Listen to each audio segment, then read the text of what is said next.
de las ovogonias, o las células iniciales fundamentales, hasta las espermátidas, que son justo los que salen para terminar de capacitarse. Y después de los túbulos seminíferos, los espermatozoides que ya tienen forma correcta se van pasan por esta zona que se llama red testis, que es una zona de filtro, y luego pasan a esta estructura más grande, pasan a la red testis, que es esa zona de ahí, es una zona de filtro. Aquí los espermatozoides que no tienen buena morfología deberían quedarse detenidos, los otros deberían poder avanzar hacia esta estructura más grande que está acá. ¿Cómo se llama esta estructura más grande aquí? El epidídimo, muy bien. Este es el epidídimo, que tiene una cabeza, un cuerpo, una cola, y también está sobreenrollado, no es tan grande como los túbulos seminíferos, pero está sobreenrollado. Si lo estiramos mide como 7 metros más o menos, el epidídimo también, y el epidídimo funciona como reservorio y también como ayuda para la maduración de los espermatozoides. Ya, una vez que ya pasamos por el epidídimo, vamos a los ductos deferentes que están acá, para lograr pasar, ¿no es cierto?, y salir básicamente de la gónada por los ductos deferentes hacia las otras estructuras de la vía genital, donde se van adquiriendo básicamente los fluidos. Esa parte de ahí son los ductos deferentes, que son pequeñitos, 30 centímetros de longitud. Ya. Bien, entonces me voy a centrar en esta parte primero de los túbulos seminíferos para ver la producción de los espermatozoides, luego en el epidídimo, los ductos deferentes, lo que va ocurriendo con ellos. Y luego vamos a ver cómo se regula el proceso hormonalmente, ¿ok? Eso es básicamente lo más importante de esta clase. Si hacemos un corte de los túbulos seminíferos, lo que vemos aquí en este corte pseudo coloreado es que tengo un tipo celular que está formando el túbulo, donde además están las espermátidas y las espermatogonias, que está delimitado, es decir, tiene una membrana que lo delimita el túbulo, y por fuera existen otras células que están en esta zona, que son estas que están marcadas en rojo acá, que son peritubulares, que están por fuera.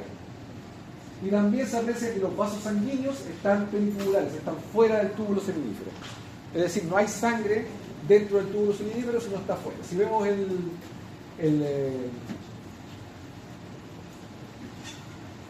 vemos lo que está ocurriendo en un corte histológico, aquí vemos lo mismo, aquí está el túbulo seminífero, lo agrandamos y vemos que hay una membrana basal que delimita el túbulo, y vemos varios tipos celulares aquí adentro, donde hay uno que es muy grande, que son unas células muy grandes que están formando la pared del túbulo, que son las células de Sertoli, que están ahí. Y por fuera del túbulo quedan los vasos sanguíneos, es decir, en estos intersticios, ahí aparecen esas células que son las de Leydig, y aparecen también vasos sanguíneos. Aquí no se ve alguno, pero en el siguiente esquema, que es un dibujo, para verlo mejor, para separar mejor, aquí vemos las células de Sertoli, que son las amarillas grandotas que están unidas entre ellas, y entre medio deberíamos ver unas células pequeñitas, que son las ovogonias, y hacia la luz del túbulo, espermátidas, que son espermatozoides no maduros, pero que tienen la forma de espermatozoide, ¿ok?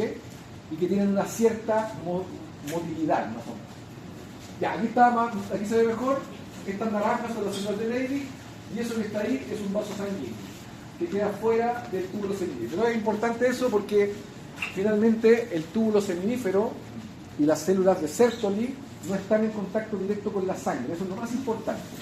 No deben estar en contacto directo con la sangre, básicamente porque no deben recibir toxinas de la sangre, pero sí deben recibir la regulación del eje, ¿ok? Entonces lo que va a ocurrir, lo que vamos a tener, es que básicamente los pulsos de GnRH, que van a producir FSH y LH, van a tener efectos a través de la sangre sobre estos dos tipos celulares, sobre las células de Leydig, las que están afuera, y sobre las células de Sertoli. ¿Cómo les recomiendo siempre a los estudiantes que se lo aprendan? Que la LH, que empieza con L, solo tiene efectos sobre la célula de Leydig, que también empieza con L. Ahí es más fácil acordarse. Leydig, LH, Leydig. ¿Por qué? Porque las células de Leydig, en el caso masculino, solo las de Leydig tienen receptor para LH. En el caso de las de Sertoli, solo tienen receptores para FSH, por lo tanto la LH no tiene mucho efecto ahí. Como la FSH tiene una S entre medio y Sertoli empieza con S, ahí también es fácil de acordarse. FSH, Sertoli. O en español, Sertoli. Ya. ¿Cuál es la diferencia entre una y otra? Como vamos a ver ahora, las de Sertoli son las que producen o ayudan a la espermatogénesis, se estimulan porque son las que están allá dentro del túbulo y están en contacto con las ovogonias, y también secretan una hormona, pero es proteica, no es esteroidal, es proteica, que se llama inhibina, que como su nombre lo indica, inhibe el eje, pero lo hace inhibiendo solo la producción de FSH, o sea, la de Sertoli regula a la FSH con la inhibina específicamente. Tengo la LH, que estimula las de Leydig, y las de Leydig con eso producen la testosterona, que tiene dos efectos: estimular la espermatogénesis en las de Sertoli, o sea, se cruza para allá, y también la testosterona sale a circulación y tiene varios efectos como testosterona y como dihidrotestosterona, y también interconvertida como estrógeno. Eso produce, como vimos antes, en la pubertad los cambios, pero también mantiene estas características sexuales secundarias en la época adulta. Y la testosterona tiene feedback negativo en la hipófisis y en el hipotálamo. Así que tiene doble feedback ahí. Bien, veamos las de Sertoli primero. Aquí en este dibujo las de Sertoli están dibujadas en un color púrpura y las ovogonias y toda su maduración son estas células azules. Entonces esta grandota es la de Sertoli, esa grande que está ahí. Y este dibujo lo muestra más o menos bien. Lo que no muestra este dibujo es que las de Sertoli, una célula de Sertoli al lado de otra, tienen una porción en que están unidas entre ellas. En la siguiente imagen se va a ver eso, pero no están así individuales como se ve aquí, sino que esta está unida con esa en una pequeña zona justo antes de la ovogonia, perdón, de la espermatogonia, la que está aquí arriba. Estas espermatogonias que están acá son células fundamentales que empiezan a madurar, es decir, van produciendo características haploides hasta que forman a las espermátidas, estas que están al final, y estos espermatozoides inmaduros que están ahí. Entonces, las células van desde la membrana basal del túbulo, esta que está afuera, van avanzando entre medio de las de Sertoli hacia abajo y terminan maduras en esta zona de acá. Entonces, todo el tiempo hay esta producción continua que va desde la pared del túbulo hacia la luz del túbulo todo el tiempo. Y eso lo está estimulando, por supuesto, la célula de Sertoli. Eso es lo que hace. Va estimulando que pasen de ese estadio a ese estadio. De esta espermatogonia hasta esta espermátida y luego espermatozoide cuando adquieren la forma. También les va a ayudar a adquirir la forma. Si uno hace un corte de esos túbulos, en realidad en la parte histológica, uno ve siempre se ve, o debería verse, distintos estadios de estas espermatogonias, espermatocitos primarios, espermatocitos secundarios, etc. Va viendo siempre distintos estadios, y lo que ve, lo más característico, es que estos se van achicando en el tamaño, siempre se van haciendo cada vez más pequeñitos hasta que forman estas espermátidas que son mucho más chicas, y luego este espermatozoide inmaduro que es fácil de mirar porque tiene cola, ¿no? Por eso es muy fácil de identificar. ¿Ya? Eso es lo que debería ocurrir, es el proceso histológico que debería ocurrir. Como les decía, el proceso está resguardado por varias cosas. Primero está esta barrera que está por fuera, esta barrera peritubular, que está separando al túbulo de los vasos sanguíneos, de tal manera que es muy difícil, es imposible que entren toxinas de la sangre hacia las espermatogonias. Eso los protege básicamente para que no haya mutaciones. Y lo otro importante es que los fármacos tampoco llegan, ningún fármaco puede llegar muy fácilmente a los túbulos seminíferos, básicamente porque la circulación está por fuera.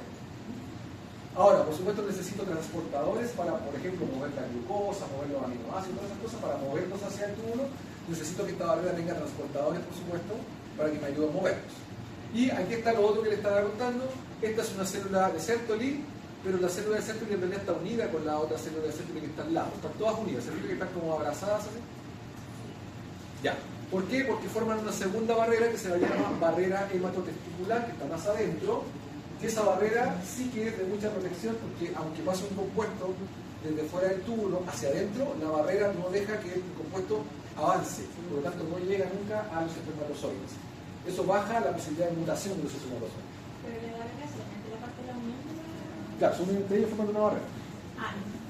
Todo eso, si tú lo veas en continuo al final, forma una barrera. Esa barrera, por supuesto, se abre brevemente para que esta espermatogonia avance y cambie de estadio, pasa de espermátida primaria, secundaria, terciaria, hasta llegar aquí abajo. Por supuesto, en el proceso lo que va ocurriendo es que estas espermatogonias van adquiriendo características de gameto, es decir, se produce la gametogénesis. Por lo tanto, cuando tenemos una por acá es diploide, y cuando tenemos una por acá está haploide. ¿Sí? Se va produciendo ese proceso. Ahí está diploide, va aumentando y va finalmente a optar una espermátida o un espermatozoide semimaduro que es haploide. Y bien importante la pérdida del tamaño porque va adquiriendo la forma aerodinámica que debe tener el espermatozoide. Eso lo va adquiriendo en el camino. Las células de Sertoli ayudan mucho en este proceso, pero también las hormonas que están secretándose en ese momento.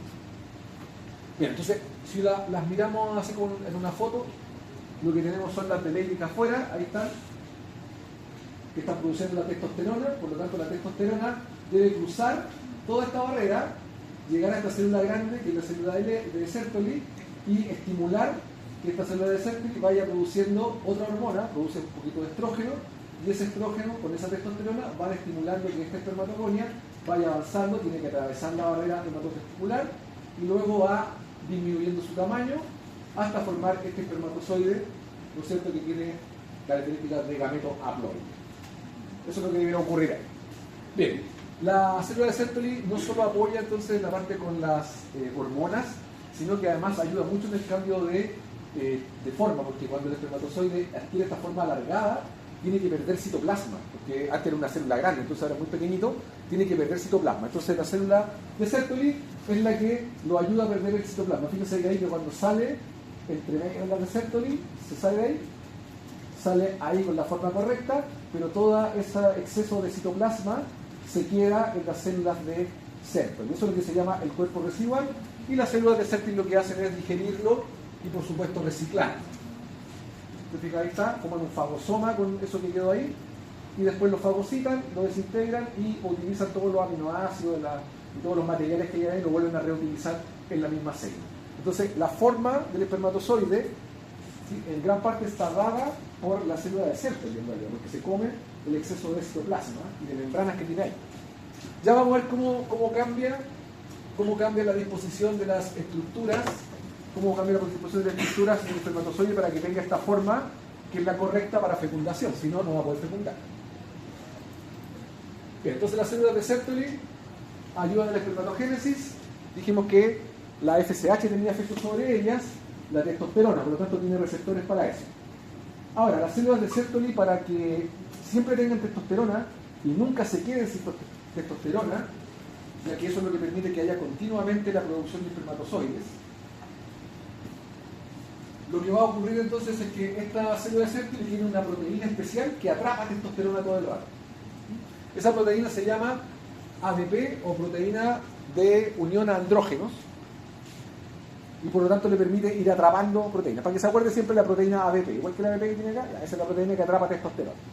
Y además la célula de Sertoli, para que esto tenga forma correcta y se desarrolle con una morfología correcta, la célula de Sertoli transforma testosterona, un poco de testosterona la transforma en estradiol.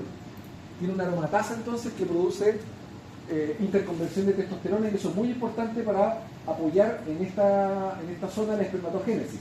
Ese estrógeno que transforma la célula de Sertoli también sale a circulación, por lo tanto también en el cuerpo circula un poco de estrógeno debido a la transformación de la célula de Sertoli, y ese también es necesario para mantener las características sexuales secundarias.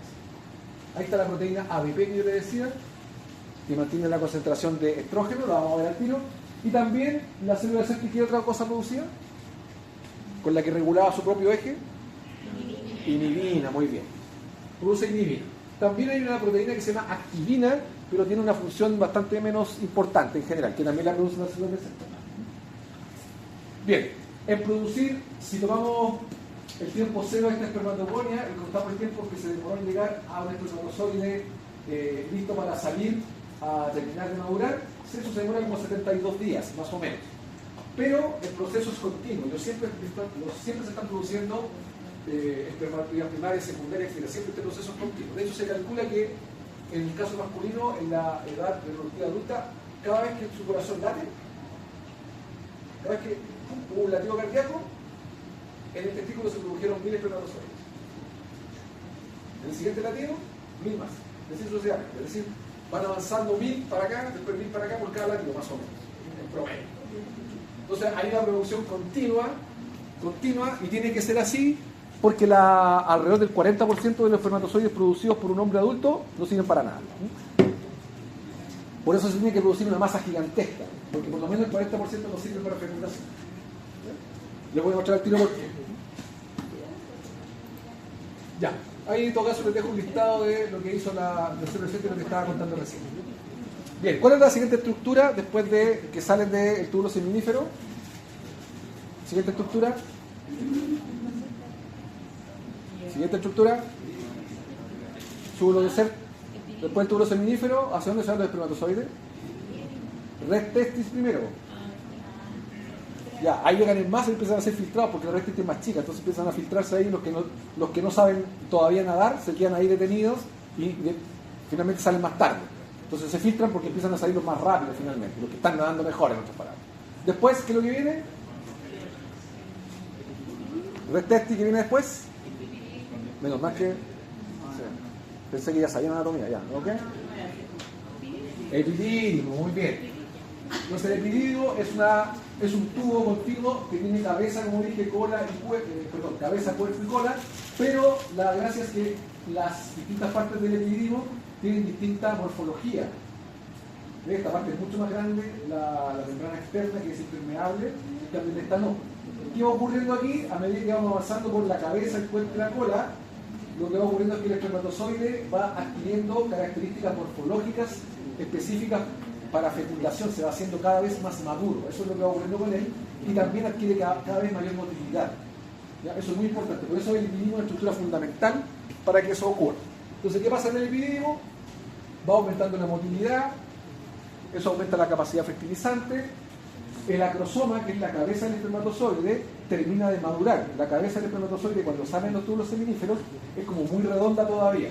Aquí va adquiriendo enzimas, va adquiriendo propiedades y se va poniendo cada vez más aerodinámica. ¿Okay? Eso es lo que pasa a medida que avanzamos en el epidídimo. También, aquí en el epidídimo, el espermatozoide va expresando en su membrana, en la cabeza, receptores que le van a permitir encontrar el ovocito y pegarse a la zona pelúcida. Esos receptores son fundamentales, eso lo vamos a ver la próxima semana en fecundación. Son importantes para pegarse a la zona pelúcida, son varios receptores. Bien, entonces va adquiriendo todas esas propiedades. Bien, veamos cómo madura y cómo cambia la forma del espermatozoide. Ahí está desde el espermátida y va reacomodando básicamente sus organelos. Eso es lo que va haciendo a medida que va madurando. Va cambiando el material genético, se va volviendo haploide por supuesto, pero va reordenando sus organelos. Por ejemplo, el aparato de Golgi, los centriolos, va formando una estructura centriolar, que es un corpúsculo, es decir, condensa mucho, el ADN lo condensa muchísimo para tener una cabeza pequeña con un ADN muy concentrado, un corpúsculo muy pequeñito, que es lo que va a entregar después en la fecundación. Y lo que va ocurriendo con su citoplasma es que se va reduciendo, se va poniendo aquí así como a los lados y va desarrollando la estructura desde el centriolo, esta estructura que se llama el flagelo, ¿no es cierto? Así que está ahí, que va elongando el tamaño. Y una de las cosas más importantes es que las mitocondrias también se reordenan y se van reordenando entre la cabeza y el flagelo, o sea, van formando un cuello mitocondrial. Básicamente el cuello del espermatozoide son mitocondrias que le dan toda la energía. De hecho, las mitocondrias se les produce un cambio que se llama fusión mitocondrial. Es decir, las mitocondrias no están de a una, sino que empiezan a quedar pegadas entre ellas y empiezan a formar como un anillo. ¿Sí? Y entre todas así pegadas, generan más energía todavía. ¿Para qué es la energía? Y básicamente para mover el flagelo, para eso, ¿no es cierto? Y el flagelo se elonga muchísimo, de hecho es mucho más largo que el cuello y la cabeza sumado. Esto es como alrededor de 2/3 de todo el espermatozoide en la cola. Esta estructura básicamente es una estructura contráctil, batible, son puros microtúbulos enrollados aquí, como parece muy bien, en mitocondria. Cuando salía el espermatozoide del túbulo seminífero tiene como esta cabeza más o menos, y cuando alcanza el epidídimo debiera salir del epidídimo con esa cabeza, una cabeza mucho más aerodinámica, ¿ok? Ya, cuando el espermatozoide tiene esa forma, aquí, esta última forma, está de aquí, y mueve su cola y puede moverse, el espermatozoide está maduro, ¿ok? Ojo, está maduro, pero todavía no está capacitado para fecundar. Cuando el espermatozoide sale expulsado, en el líquido seminal sale expulsado los espermatozoides, están todos maduros, pero ninguno capacitado para fecundar. ¿Dónde se capacitan? En el tracto vaginal, ahí se capacitan. Entonces es distinto maduración que capacitación por si acaso. aquí, maduro, perdón, aquí, está maduro, sale expulsado maduro, pero cuando ingresa en el tracto vaginal, por el cambio de ambiente, el espermatozoide va en un fluido seminal que es alcalino. Cuando ingresa al tracto vaginal, por el cambio de pH, el tracto vaginal es ácido, cuando detecta ese cambio de pH, automáticamente termina su proceso y se capacita. Tiene varias reacciones que vamos a ver en la parte fecundativa que ocurren en su cabeza para que sea apto para encontrar el óvulo y después para lograr ingresar en la zona pelúcida y todo eso. Así que esa parte es bien importante. Bien, veamos. Ahí está. Esto es básicamente los constituyentes del semen. Fíjense que los espermatozoides son la menor parte de lo que constituye el semen. El semen tiene alrededor del 2 a 5% solamente son espermatozoides. ¿Qué es lo que más tiene el semen? Fluido seminal, eso es lo que más tiene. ¿Qué es lo otro secundario? El fluido prostático, es decir, lo que más tiene son moléculas importantes para el ambiente, para que el espermatozoide esté vivo, moléculas de energía como fructosa, moléculas de lubricación y algunas moléculas que son importantes durante la fecundación como el zinc, sobre todo, que tiene mucha importancia últimamente. Ya, si hay infertilidad masculina, por ejemplo, ¿qué es lo que va a revisarse en la clínica para verificar dónde está el problema de la fertilidad masculina? Lo que se revisa es tomar una muestra de semen y revisar si las características están correctas, están normales. ¿Cuáles son las características normales del semen? Que deben permitir la fecundación. Primero, el volumen, entre 2 a 6 ml, bastante variable el volumen. Eso va a depender básicamente de los niveles de testosterona que hayan en ese momento. La licuefacción, que en una hora se tiene que hacer líquido a temperatura ambiente. El pH tiene que ser alcalino. Si por alguna razón el pH está saliendo no alcalino, por ejemplo, el problema con la próstata, o problemas con las vesículas seminales, o con las válvulas pulmonitrales, y hay poco bicarbonato, sale ácido, por lo tanto los espermatozoides que salen eyaculados no tienen mucha motilidad. Así que no van a lograr nunca fecundar. Conteo, deben haber como mínimo 20 millones por ml. Si el mínimo son 2 ml, ¿cuántos millones tienen que haber? 40, ese es el mínimo, pero no es el óptimo, es el mínimo. El óptimo son como 160 millones de espermatozoides más o menos que deben llegar al tracto vaginal, más o menos, en promedio. ¿Ok? ¿Por qué? Por lo que yo les decía, porque más o menos en forma normal entre el 40 y el 50% no tiene buena motilidad. O sea, de todos esos espermatozoides que van en el líquido seminal, de todos estos millones, la mitad ya más o menos no va a llegar nunca, no hay mucha posibilidad. Y segunda cosa, la morfología. El 60% de los espermatozoides, para que sea normal el fluido seminal, el 60% de esos millones debe tener morfología normal. Si es menos que eso, tampoco va a llegar a fecundación. Pero se tolera que haya hasta un 40 a 30% de espermatozoides que no tienen morfología que sirva para fecundación. O sea, hay una gran cantidad de fallos. Por eso la cantidad de espermatozoides tiene que ser tan alta en general. Eso pasa con todos los mamíferos superiores. Es como por abundancia, o sea, se genera una gran cantidad de espermatozoides, pero muchos de ellos no sirven para fecundación. La mitad por lo menos no sirve para fecundación. Eso es distinto a medida que los animales van, la escala evolutiva, van más abajo, porque cuando van más abajo los espermatozoides tienen mejor capacidad fecundante. Sí, por ejemplo, en los animales de compañía, en los perros, en los gatos, por ejemplo, los espermatozoides tienen mucha mejor capacidad fecundante, mucho mejor. Además, las gatas tienen celo inducido, ¿saben ustedes? ¿No? Tienen ovulación inducida. Las gatas, por ejemplo, cuando tienen cópula con el macho, si el macho les muerde el cuello, que es algo típico que hacen los gatos, en la cópula empiezan a morder el cuello de la parte de acá, eso estimula la ovulación, por eso el macho está mordiendo ahí. Entonces, si eso funciona, no funciona en humanos, funciona en gatos. Por lo menos hasta donde está demostrado. En realidad, no sé si alguien ha empezado a decir como se sale el óvulo, pero no. Está demostrado solamente en gatos.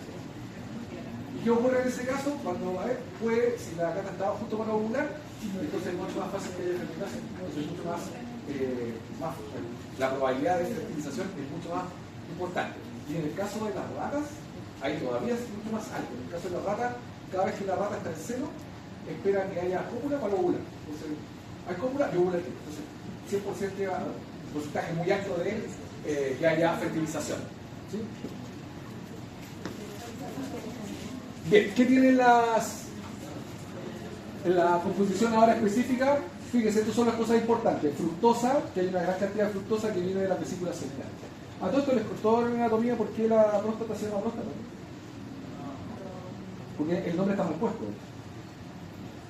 Estos anatomistas siempre se equivocan, ¿no? Se equivocan, el nombre es raro, o el nombre es romántico. Próstata se llamó próstata porque cuando empezaron a ver la estructura, supusieron los anatomistas que la próstata secretaba prostaglandinas. O sea, que las prostaglandinas del semen venían de la próstata. Y por eso le pusieron próstata, o sea, glándula que secreta prostaglandinas. ¿Y qué sabemos ahora? Que las prostaglandinas no vienen de ahí. ¿De dónde vienen las prostaglandinas? De la vesícula seminal. Ya. Pero como los anatomistas son porfiados, hay que buscarle eso. Entonces sí que se llama próstata. Ya. Ok, esto también es importante, esta parte de acá. El fosfato, el bicarbonato y la hialuronidasa son muy importantes. Y vamos a hablar un poquito de fecundación del zinc, porque una de las últimas cosas que se sabe es que en el caso de la infertilidad masculina es muy importante la cantidad de zinc. A veces va muy poco zinc y eso también, aunque los espermatozoides estén buenos, también influye en la fertilidad. Vamos a hablar un poquito de eso porque es importante. El ácido cítrico es por mantener la membrana de los espermatozoides correcta, que no le pase nada en el campo. Bien, ahí está el espermatozoide maduro. Como les dije, esta es la morfología correcta para que haya una correcta fecundación. ¿Por qué los siguientes espermatozoides, ustedes creo que vayan pensando por qué no sirven para fecundación? Por ejemplo, este espermatozoide tiene 2 cabezas. Uno podría pensar que es un super espermatozoide. Ya, ¿por qué no es apto para fecundación? ¿Por qué se no va a poder fecundar nunca? Es muy pesado, entonces con una pura cola a 2 cabezas no se la puede, ¿okay? Entonces es muy lento, es más lento, no va a llegar. A propósito, usted tiene que estar orgulloso usted porque usted, Ángel, antes de nacer, ya ganó una carrera. Fue el primer espermatozoide, le ganó a 160 millones de espermatozoides y llegó, fue el primero, fue el mejor de todos. Así que usted ya es un ganador, usted nace un ganador, tiene que sentirse ganador. ¿Sí? Bueno, yo algunas veces con una persona digo, y este fue el más rápido. ¿Cómo ha sido el rey? No, es broma, por cierto. Si no me vaya a hacer. No es fully, de forma. Estimados, ¿por qué este espermatozoide que tiene 2 colas, imagínense, 2 colas es, ¿por qué también no es bueno para fecundación? ¿Ah? No, muy bien, ¿por qué? Porque tiene un solo cuello de mitocondria, entonces 2 colas con un solo cuello, la energía no le da para mover las 2 colas, entonces las 2 colas no se mueven mucho, le falta energía. Ya, este está claro, ¿no? La cola cortita. O sea, esa colita no va a poder mover eso, no puede nada. Y este cabezón de acá, ¿por qué no ponemos fecundación? Muy pesado, la cabeza es muy grande, ¿no es cierto? Por lo tanto, cuando pasa por el equilibrio, tienen que reducir la cabeza. Si no reduce la cabeza, es muy pesado para la cola. Y este, que tiene el super cuello, lleno de mitocondrias. Ese tiene varios problemas. Primero, porque el cuello es demasiado largo, es muy pesado. Y segunda cosa, es poco flexible. Por lo tanto, hay cierto movimiento que se llama de amplitud, es decir, un movimiento que tiene que hacer así para encontrar un conducto. Le cuesta hacerlo porque tiene la cabeza que se encuentra muy poco flexible. Bien, todos estos espermatozoides aquí, cuando entran al tracto vaginal, cuando entran al final del canal vaginal ahí, son todos atrapados por los macrófagos. Rápidamente, los macrófagos los pillan y se los comen enseguida. Ya, aquí está la realidad. Esto es lo que se encuentra en clínica regularmente. Estos de aquí, por ejemplo, 2 colas. La cabeza muy grande, el cuello muy grande. 2 cabezas, múltiples cabezas, múltiples cabezas y múltiples colas. Ninguno de estos sirve para fecundación. Y mira este. ¿Ah?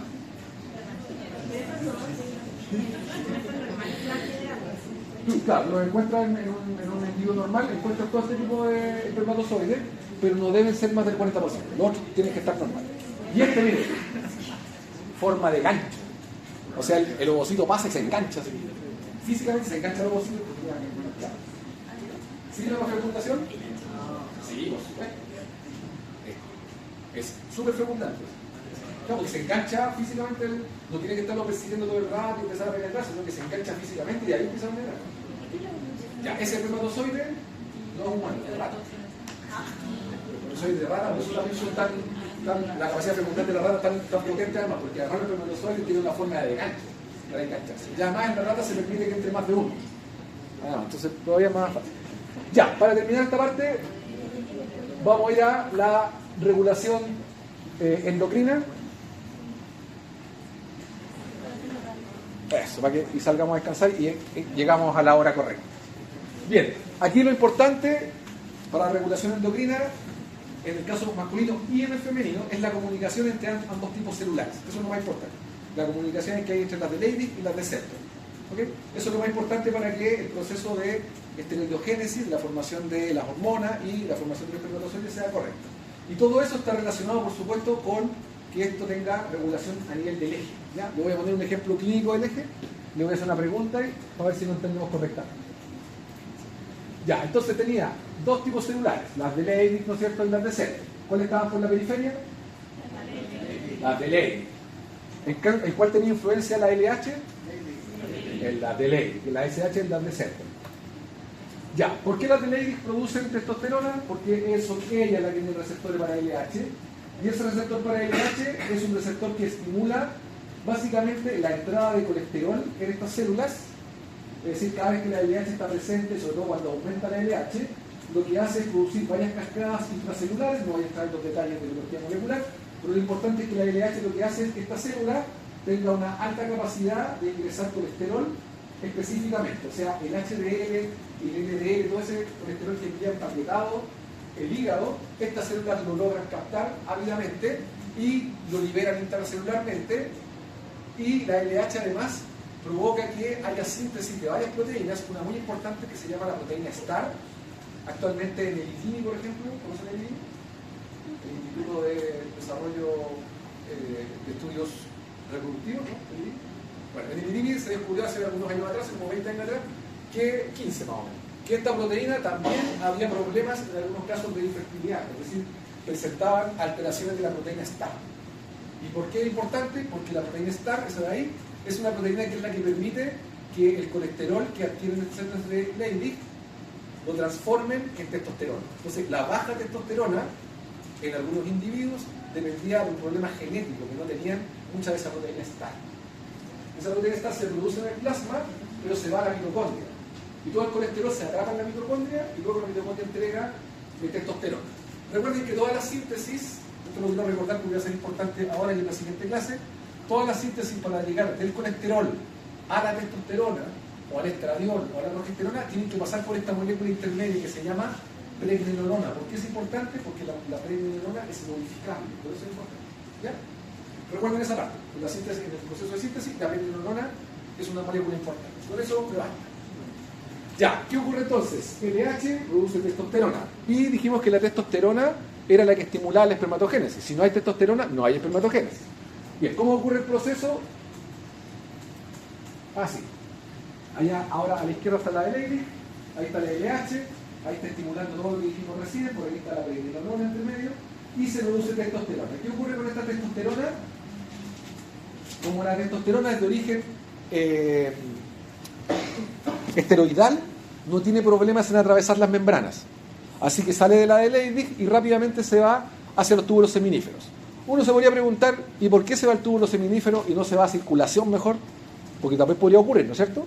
Ya, básicamente porque en el túbulo seminífero, en las células de Leydig, existe esta proteína, la proteína ADP.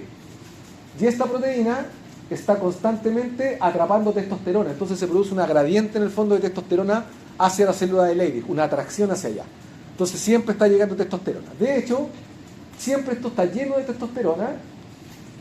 Tiene de hecho como 100 veces más testosterona adentro de la célula de Leydig, dentro de la gónada, que la testosterona que hay circulante. Mucho más la que hay ahí, básicamente porque está atrapada por esta proteína ABP. Esta proteína de unión a andrógenos, ¿no es cierto? Te va a seguir la en inglés.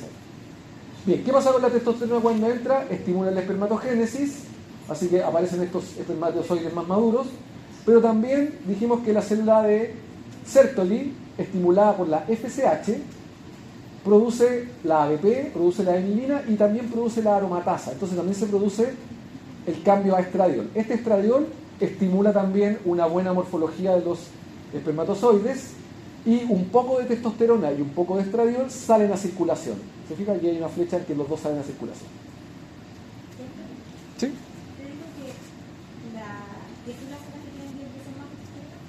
Aquí, pues las de Sertolin, por esa proteína ABP, están atrapando testosterona. Entonces hay un reservorio de testosterona, siempre hay alta allá. Pero siempre sale un poquito a circulación, igual que de estrógeno. ¿Por qué ocurre eso? Básicamente porque necesitamos que esa testosterona salga a circulación. Aquí está la proteína ABP. Esa testosterona, que es una T acá, sale a circulación. Fíjense, 100 veces más diluida que lo que está aquí adentro, que está llena, estimulando la espermatogénesis. Y cuando sale a circulación, tiene efectos a nivel del hipotálamo y la hipófisis, inhibiendo la FSH. Aquí no apareció la FSH, pero la testosterona tiene principalmente inhibición sobre el FSH y un poco sobre la LH. Perdón, tiene inhibición sobre la LH y un poco sobre la FSH, pero no es mucho. La FSH se inhibe más bien por la inhibina de la Sertolin y la LH principalmente se inhibe por la testosterona. Vamos a sumarle, que tampoco sale en este gráfico, que esta testosterona cuando va a circulación se transforma en dihidrotestosterona. Y la dihidro también tiene efectos sobre el hipotálamo, no tanto como la testosterona, pero tiene efectos también de feedback negativo, de feedback de autorregulación. Un poco de testosterona es convertida también entonces en aromatasa. Bien, ¿se acuerda que yo le había dicho que un tiempo en los gimnasios estaban traficando algunos andrógenos sintéticos para que la gente se inyectara y creciera su musculatura más rápido? Claro, que básicamente, sobre todo la gente que compite en cosas musculares o en cosas de gimnasio, esto hace que el entrenamiento que hagas en tiempo corto les genere más musculatura, más rápido. ¿Sí? Pero tiene altos problemas. De hecho, se está traficando andrógenos de caballo, una cosa así. O sea, de origen veterinario.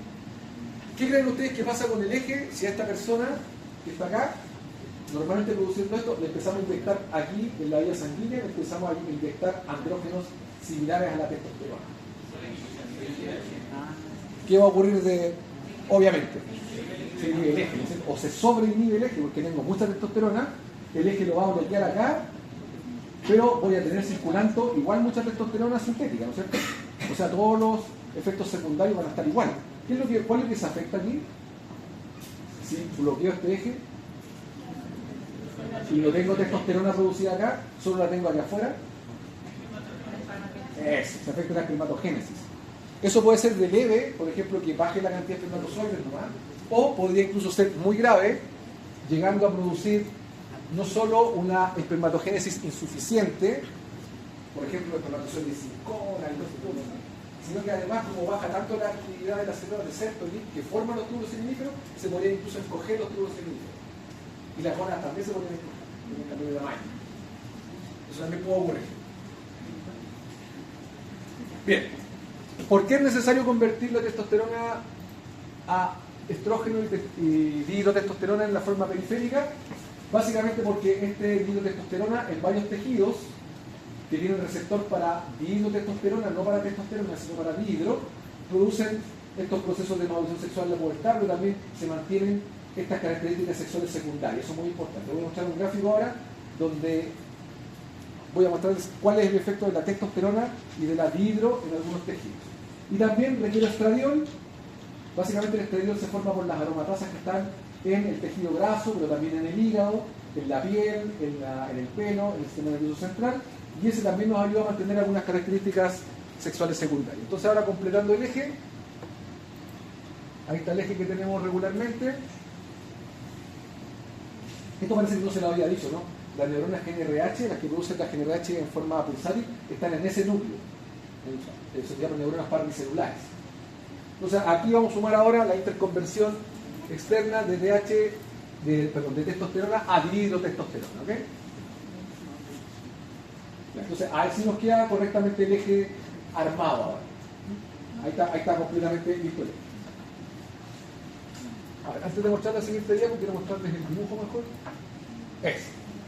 Entonces, aquí tenemos todos los efectos de la testosterona.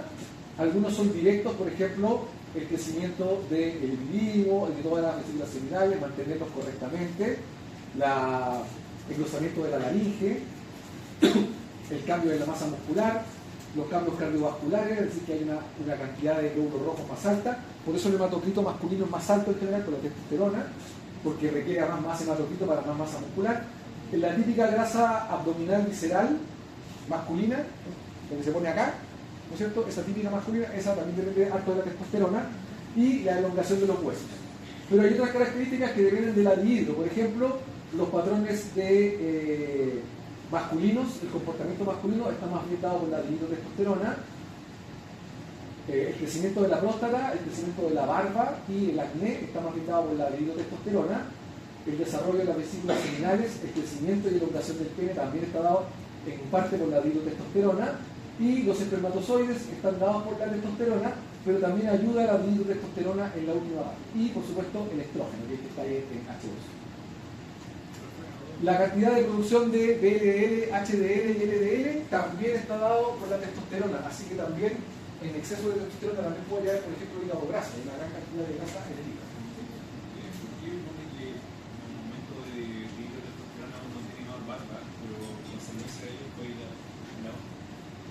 Porque son genes distintos. Son genes distintos. Así como los pueblos originarios, los mapuches, no tienen barba, pero si tienen pelo porque son pelas, hay los mapuches que hablan, hay los mapuches calvos, todos son calvos, no más. Hay otros mapuches con cara, muy poquitos, ya, esos son todas cosas genéticas, ¿okay? Pero no tienen el crecimiento de acá y la barba, que todos lo tenemos básicamente porque somos sensibles de testosterona, y en ese caso la sensibilidad es muy baja, que se ponga barba.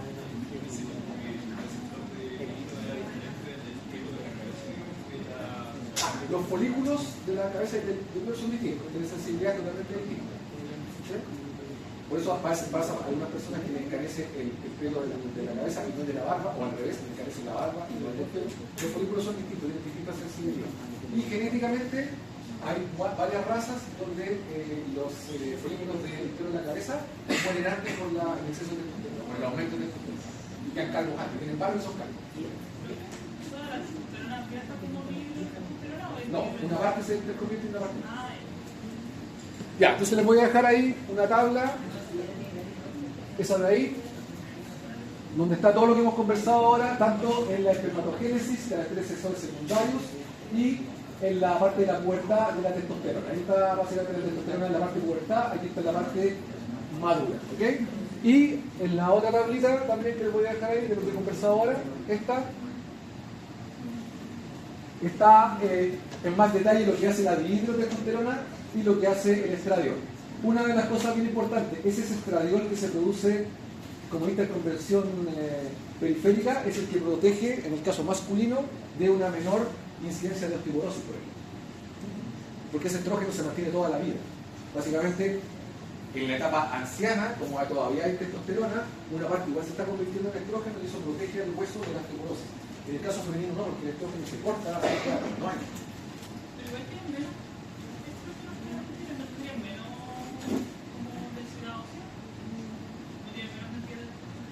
Claro, la densidad ósea está apoyada por la testosterona. Entonces también tiene una buena cantidad de densidad ósea y se mantiene por el estrógeno.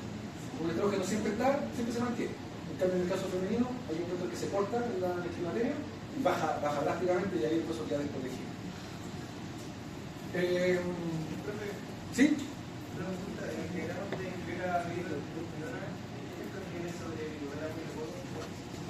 Feedback negativo. Feedback negativo. Listo. Descansamos 10 minutos más y así partimos la hora.